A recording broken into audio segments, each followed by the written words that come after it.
Hi every one. ഇന്ന് നമ്മൾ B പാർട്ടിന്റെ രണ്ട് ക്വസ്റ്റ്യൻസ് ആയിട്ടാണ് വന്നിരിക്കുന്നത് കേട്ടോ. സോ ആ ഒരു ക്വസ്റ്റ്യൻ എക്സ്പ്ലെയിൻ ചെയ്യുന്ന സമയത്ത് അവിടെ യൂസ് ചെയ്തിരിക്കുന്ന മെത്തേഡ് എന്താണെന്നുള്ളത് ഞാൻ പറഞ്ഞു തരാമേ. ആദ്യത്തെ ക്വസ്റ്റ്യൻ നോക്കിക്കേ, question number 27.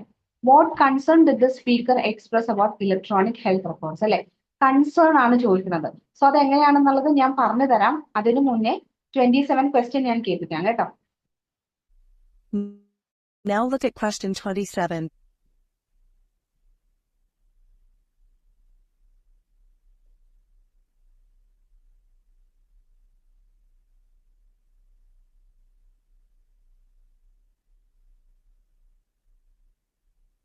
Good afternoon, everyone. Patient confidentiality is a fundamental right and a cornerstone of the doctor-patient relationship.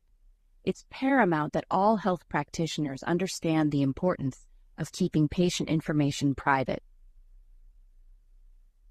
Absolutely.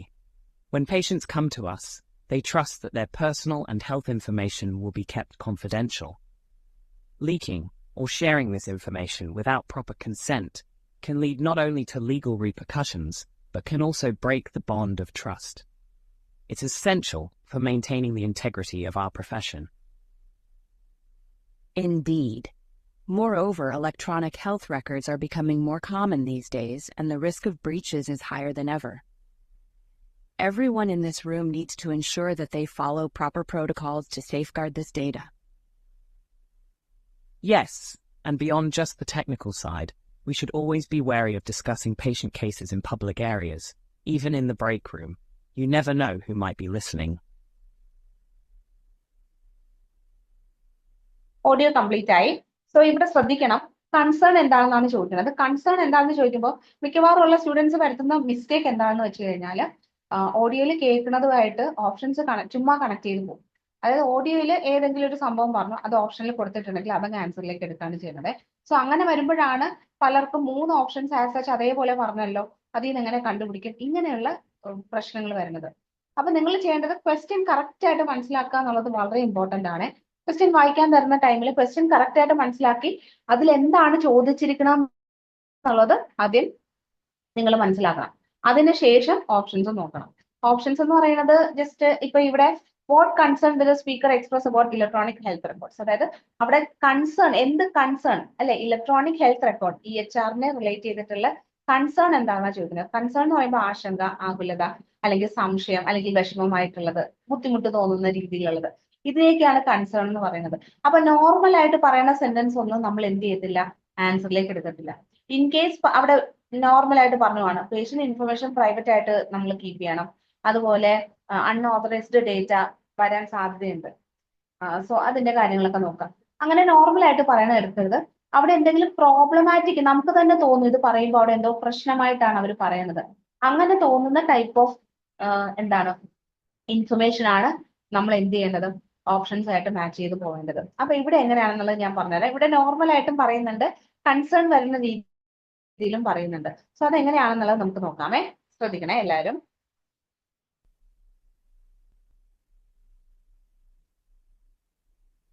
Good afternoon, everyone. Patient confidentiality is a fundamental right and a cornerstone of patient confidentiality എന്ന് പറയുന്നത് വളരെ important ആയിട്ടുള്ള കാര്യമാണ് എന്നേ പറയുന്നുള്ളൂ. So അത് concern ആയിട്ടല്ല പറയുന്നത്, അതൊരു ഫാക്ട് ആയിട്ടാണ് പറയുന്നത് കേട്ടോ. സോ അങ്ങനെയുള്ളതൊന്നും നമ്മൾ നോട്ടീസ് ചെയ്യണ്ട. ശ്രദ്ധിച്ചേ. doctor-patient relationship. It's paramount that all health practitioners understand the importance of keeping patient information it private. Is paramount. Paramount എന്ന് വെച്ചാൽ വളരെ ഇമ്പോർട്ടന്റ് എന്നുള്ള മീനിങ് ആണ്. എന്നിട്ട് അവർ ഓപ്ഷൻ ആണ് പറയുന്നത് അല്ലെ, പേഷ്യന്റ് ഇൻഫർമേഷൻ പ്രൈവറ്റ് ആക്കി വയ്ക്കുക. അപ്പൊ ഞാൻ കുട്ടികളോട് പറയാറുണ്ട്, ഇമ്പോർട്ടന്റ് ആയിട്ട് വരുന്നതൊക്കെ നിങ്ങൾ ആൻസറിലേക്ക് എടുക്കാൻ സാധ്യതയുണ്ട്, സോ അങ്ങനെയുള്ളത് നിങ്ങൾ ശ്രദ്ധിക്കണം എന്നൊക്കെ. പക്ഷേ അത് മെയിൻ പർപ്പസ് അങ്ങനെയുള്ള റിലേറ്റഡ് ക്വസ്റ്റ്യൻസ് ആണെങ്കിൽ നമുക്ക് ഇമ്പോർട്ടന്റ് എന്ന് പറയുന്നത് അല്ലെങ്കിൽ പാരമൗണ്ട് അല്ലെ സിഗ്നിഫിക്കന്റ് ഇങ്ങനെയുള്ളതൊക്കെ ആൻസറിലേക്ക് വരും. പക്ഷേ കൺസേൺ എന്ന് പറയുമ്പോൾ അവിടെ ഇമ്പോർട്ടന്റ് ആയിട്ടുള്ള കാര്യമല്ല നമ്മൾ എടുക്കേണ്ടത് അല്ലെ. അവിടുത്തെ അവർ ബുദ്ധിമുട്ട് അനുഭവപ്പെടുന്ന കാര്യം എന്തിലാണ്, അല്ലെങ്കിൽ അവിടെ അവര് ആശങ്ക വരുന്ന ഒരു സംഭവം ഉണ്ട്, അതെന്താണെന്നാണ് ചോദിക്കുന്നത്. സോ അവിടെ ഇമ്പോർട്ടന്റ് അങ്ങനെയുള്ള സംഭവങ്ങളല്ല ചൂസ് ചെയ്യുന്നത്. അപ്പൊ ഇൻ കേസ് ഇവിടെ എ പറഞ്ഞു എന്നുണ്ടെങ്കിൽ അത് നമ്മൾ ആൻസറിലേക്ക് എടുക്കത്തില്ല, കൺസേൺ അല്ല. ബാക്കി നോക്കിക്കേ. Absolutely. When patients come to us, they trust that their personal and health information will be kept confidential. Leaking or sharing this information without proper consent can lead not only to legal repercussions, but can also break the bond of trust. അല്ലെ? അതായത് proper consent ഇല്ലാതെ information നമ്മൾ share ചെയ്യുകയാണെങ്കിൽ അത് ട്രസ്റ്റിനെ affect ചെയ്യാൻ സാധ്യതയുണ്ട്. അങ്ങനെയൊക്കെ പറയുന്നുള്ളൂ. അതൊരു കൺസേൺ അല്ല. കൺസേൺ ആയിട്ടല്ല പറയണത്. ഇങ്ങനെ ചെയ്താൽ അങ്ങനെ സംഭവിക്കും. അല്ലെ? അപ്പൊ ഇനി അടുത്തതാണ് കൺസേൺ ആയിട്ട് പറയണത്. ശ്രദ്ധിച്ചേ. It's essential for maintaining the integrity of our profession. Indeed. Moreover, electronic health records are becoming more common these days, അടുത്തതാണ്. and the risk of breaches is higher than ever. Breach Everyone- വരാനായിട്ടുള്ള സാധ്യത കൂടുതലാണ്. Breach എന്ന് വെച്ചാൽ ആ നിയമം ലംഘിക്കുക. Confidentiality എന്ന് പറയുന്ന ആ സംഭവം നമ്മൾ ലംഘിച്ച് അല്ലെ ഇൻഫർമേഷൻ ഷെയർ ചെയ്യുന്നതിനാണ് ബ്രീച്ച് എന്ന് പറയുന്നത്. അപ്പൊ ബ്രീച്ച് ഒക്കെ വരാനായിട്ടുള്ള സാധ്യത കൂടുതലാണ്. അപ്പൊ അതൊരു കൺസേൺ പോലെ നമുക്ക് തോന്നുന്നുണ്ട് അല്ലെ? ഇനി ശ്രദ്ധിച്ചേ. In this room needs to ensure that they follow proper protocols to safeguard this data. Yes, and beyond just the technical side, we should always be wary of discussing patient cases in public areas. Always be very എന്ന് വെച്ചാൽ ജാഗ്രത പാലിക്കുക. So ഇവിടെയാണ് നമ്മൾ ഇനി കൺസേണിലേക്ക് പോണത്. അപ്പൊ മറ്റുള്ളവരുടെ മുന്നേ വെച്ചിട്ട് നമ്മൾ ഇങ്ങനെ കോൺഫിഡൻഷ്യൽ ആയിട്ടുള്ള ഇൻഫർമേഷൻ ഡിസ്കസ് ചെയ്യാൻ പാടില്ല. അത് ജാഗ്രത പുലർത്തണം. ബെയറി, WARY ആണ് ബെയറി എന്ന് പറയുന്ന വേർഡ്. സോ ഇവിടെയാണ് കൺസേണിലേക്ക് പോണത് അല്ലെ? ഇനി നോക്കിയേ. Even in the break room, you never know who might be listening. അല്ലെ?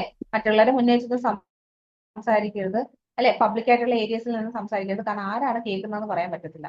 സോ അങ്ങനെ വരുമ്പോൾ അവിടെ അൺഓതറൈസ്ഡ് ആയിട്ടുള്ള ഡേറ്റ ആക്സസ് അല്ലെ? നമ്മൾ പറയുന്ന കാര്യം വേറൊരാള് അല്ലെ നമ്മളുടെ അറിവില്ലാതെ കേട്ടിട്ട് അത് എടുക്കണം, ഇൻഫർമേഷൻ എടുക്കണം അല്ലെ? അതിനെയാണ് അൺഓതറൈസ്ഡ് ആക്സസ് എന്ന് പറയുന്നത്. അപ്പൊ അത് സിയിലേക്ക് പോകുന്നുണ്ട്. അടുത്ത് നോക്കിയേ. അത്രേ ഉള്ളൂ. അത്രേ അവിടെ പറയുന്നുള്ളൂ. സോ മറ്റുള്ള ആൾക്കാർ കേൾക്കും അല്ലെ? അപ്പൊ അത് നമ്മൾ ജാഗ്രത പുലർത്തണം. സോ അതാണ് അവിടുത്തെ കൺസേൺ. അപ്പൊ ഇങ്ങനെ വേണം നിങ്ങൾ നോക്കി പോകാനായിട്ട്. അല്ലാതെ അവിടെ പറയുന്ന എല്ലാ ഓപ്ഷൻസും നിങ്ങൾ ആൻസറിലേക്ക് എടുക്കുകയാണെങ്കിൽ എല്ലാ ഓപ്ഷൻസും മിക്കവാറും എക്സാമിനേഷൻ വരുമ്പോൾ മിക്കവാറും മിനിമം 2 ഓപ്ഷൻസ് എങ്കിലും അതേപോലെ ആസച്ച് പറയാനായിട്ട് തോന്നുന്നത്. പക്ഷെ ഇതാണ് അവിടുത്തെ ഡിഫറൻസ്. കൺസേൺ എന്താണെന്ന് ചോദിക്കുന്നത്. ഇമ്പോർട്ടന്റ് ആയിട്ടുള്ള കാര്യമാണെങ്കിൽ ഇമ്പോർട്ടന്റ് എന്ന് പറയുന്നതിലേക്ക് നമ്മൾ പോകണം അല്ലെ? കൺസേൺ എന്ന് പറയുമ്പോൾ അവിടുത്തെ ആശങ്ക, ആകുലത, വിഷമം, സംശയം ഇങ്ങനെ റിലേറ്റഡ് ആയിട്ട് എന്തെങ്കിലും ആ ഒരു സെന്റൻസിന്റെ ടോൺ കേൾക്കുമ്പോൾ നമുക്ക് മനസ്സിലാക്കാൻ പറ്റും. അത് വെച്ചിട്ട് നമ്മൾ ആൻസർ കണ്ടുപിടിക്കാൻ നോക്കണം. സോ ഇവിടെ നിങ്ങൾക്ക് 27ന്റെ ആൻസർ സി ആണെന്നുള്ള എല്ലാവർക്കും മനസ്സിലായി കാണും അല്ലെ? ഇനി അടുത്തത് ഞാൻ 28ന്റെ ആൻസർ ക്വസ്റ്റ്യനും ആൻസറും കൂടി നിങ്ങൾ വായിച്ചിട്ട് അതിന്റെ ഓഡിയോ കേൾപ്പിക്കുവാണേ. അതിനുശേഷം ഞാൻ എക്സ്പ്ലെയിൻ ചെയ്തു തരാം. ശ്രദ്ധിച്ചേ.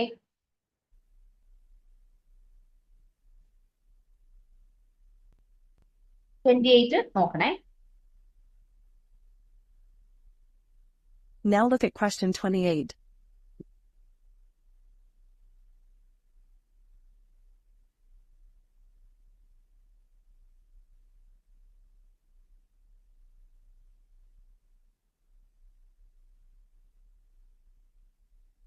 Mental health issues are becoming increasingly prevalent, and as healthcare professionals, we need to be adequately equipped to recognize and address these challenges in our patients. That's right. It's not just about recognizing these issues in patients. We also need to acknowledge and address them in ourselves and our colleagues.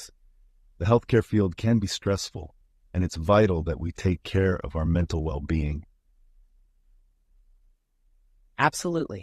Burnout, anxiety, depression, these are real challenges that many in our profession face. By understanding and addressing them, we can provide better care to our patients. And let's not forget, communication is key. If you're struggling or see a colleague struggling, it's crucial to open a dialogue, seek support, and ensure that mental health is treated with as much importance as physical health. Okay. So ഇത് നിങ്ങൾക്ക് എനിക്ക് തോന്നുന്നു വലിയ ബുദ്ധിമുട്ടില്ലാതെ കിട്ടുന്ന ഒരു type of answer ആണ്. പക്ഷെ 2 ഓപ്ഷൻസ് അവിടെ കൺഫ്യൂഷൻ വരും കേട്ടോ. അപ്പൊ ഇവിടെ ശ്രദ്ധിക്കേണ്ടത് ക്വസ്റ്റ്യൻ പറഞ്ഞിട്ട് ഡയറക്റ്റ് ആയിട്ട് ഒരു ആൻസറിലേക്ക് പോകുന്നുണ്ട്. ഓക്കെ, നമ്മുടെ ചോദ്യം ഇതാണ്: why is it imperative for health care practitioners to be conscious of mental health matters? Mental health related ആയിട്ടുള്ള മാറ്റേഴ്സിൽ okay health care practitioners conscious ആയിരിക്കണം. ഓക്കെ എന്ന് പറയുന്നത് എന്തുകൊണ്ടാണ്? വൈ ഇസ് ഇറ്റ് ഇംപെറേറ്റീവ് എന്ന് വെച്ചാൽ ഇമ്പോർട്ടന്റ് എന്നുള്ള മീനിങ് ആണ്. എന്തുകൊണ്ടാണ് അത് ഇമ്പോർട്ടന്റ് ആണെന്ന് പറയുന്നത്? Health care practitioners mental health related ആയിട്ടുള്ള മാറ്റേഴ്സിൽ കോൺഷ്യസ് ആയിട്ടിരിക്കണം എന്ന് പറയുന്നത് എന്തുകൊണ്ടാണ്? ഇനി ആൻസർ നോക്കിക്കേ. ഓപ്ഷൻസിൽ പറയുന്നത് to open a dialogue, seek support and treat. എന്തിനാണ്? ഒരു ഡയലോഗ് ഓപ്പൺ ചെയ്യാനും സപ്പോർട്ട് സീക്ക് ചെയ്യാനും ട്രീറ്റ് ചെയ്യാനും വേണ്ടിയിട്ട്. അപ്പൊ ഹെൽത്ത് കെയർ പ്രാക്ടീഷണേഴ്സ് എന്തുകൊണ്ടാണ് കോൺഷ്യസ്? അപ്പൊ അവരാണോ സപ്പോർട്ട് സീക്ക് ചെയ്യുകയും ട്രീറ്റ് ചെയ്യുകയും ചെയ്യണം എന്ന് നിങ്ങൾ ആലോചിച്ച് നോക്കണേ. ഇനി to recognise and address mental health challenges അല്ലെ, മെന്റൽ ചാലഞ്ചസ് അഡ്രസ് ചെയ്യാനും റെക്കഗ്നൈസ് ചെയ്യാനും തിരിച്ചറിയാനും. അഡ്രസ് ചെയ്യാന്ന് വെച്ചാൽ ഡീൽ ചെയ്യുക. To offer superior quality care to the patients, പേഷ്യൻസിന് സുപ്പീരിയർ ക്വാളിറ്റി ഓഫർ ചെയ്യാൻ വേണ്ടി, ഏറ്റവും നല്ല കെയർ അല്ലെ ഓഫർ ചെയ്യാൻ വേണ്ടിയിട്ടാണ്. അപ്പോ ക്വസ്റ്റ്യൻ റിലേറ്റ് ചെയ്തിട്ട് ആൻസർ അവിടെ പറയുന്നുണ്ടോ എന്ന് നോക്കിക്കേ, ശ്രദ്ധിച്ചേ. I'll look at question 28.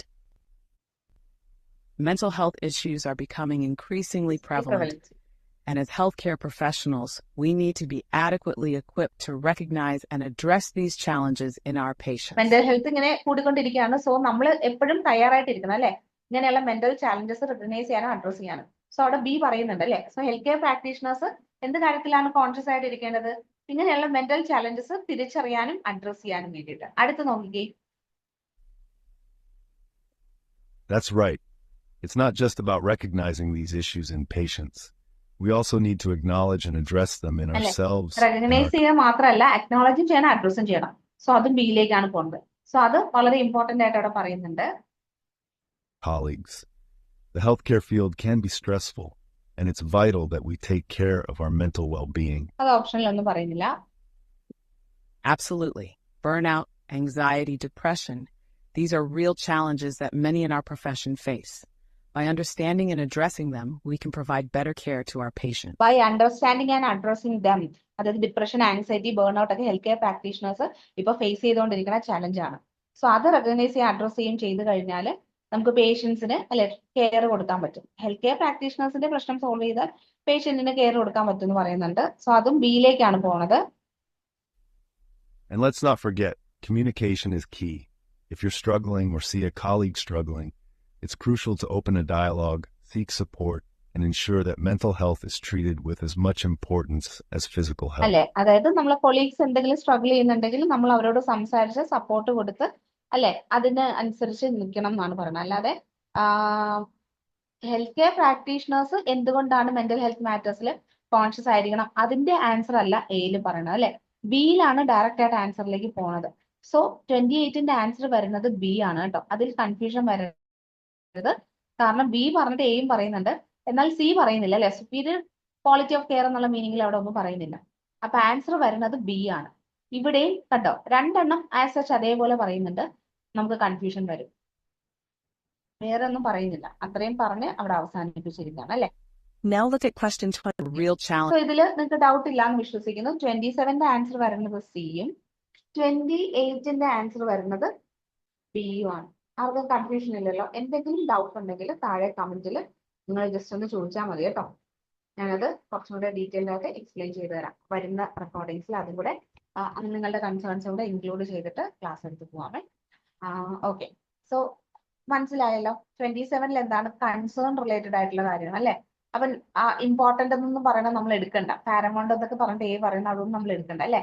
Concern ആയിട്ട് പറഞ്ഞ സി ആണ് എടുത്തത്. എന്നാൽ 28ൽ ഇമ്പോർട്ടന്റ് ആയിട്ട് പറയുന്നതാണ് എടുക്കേണ്ടത് അല്ലെ. അപ്പൊ അവിടെ മെയിൻ ആയിട്ടും എടുത്ത് പറയുന്ന കാര്യം ബി ആണ് അല്ലെ. മൊത്തത്തിൽ റെക്കഗ്നൈസ് ചെയ്യുക, അഡ്രസ് ചെയ്യുക, ഇങ്ങനെയുള്ള കാര്യങ്ങളാണ് മൊത്തത്തിൽ പറയുന്നത്. സോ അത് വെച്ചിട്ടാണ് ആൻസർ എയിലേക്ക് പോണത്. എ അവിടെ it is key vital important എന്നൊക്കെ പറഞ്ഞാലും ആൻസർ ക്വസ്റ്റ്യന് റിലേറ്റ് ചെയ്തിട്ടുള്ള ആൻസർ അല്ല അവിടെ പറയുന്നത്. അതുകൊണ്ടാണ് എ ആൻസറിലേക്ക് വരാത്തത് അല്ലെ.